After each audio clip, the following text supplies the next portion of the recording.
উল্টা দিকে হয়ে গেছে, এই জন্য কিন্তু ক্যামেরা তেমন একটা ক্লিয়ার আসতেছে না, কারণ উত্তরটার দিক ওইদিকে একটু ক্লিয়ার আসতো। যে স্পেসটা পেয়েছি এটা ভাগ্যবান, কারণ এখানে স্পেস পাওয়ার মতো না, চারিদিকে শুধু মানুষ, দেখেন চারিদিকে শুধু মানুষ।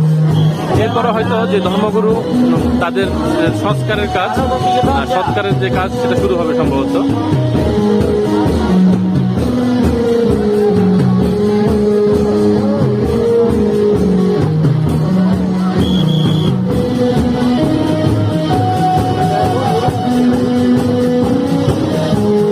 শামুকছড়ি পাড়া সুইং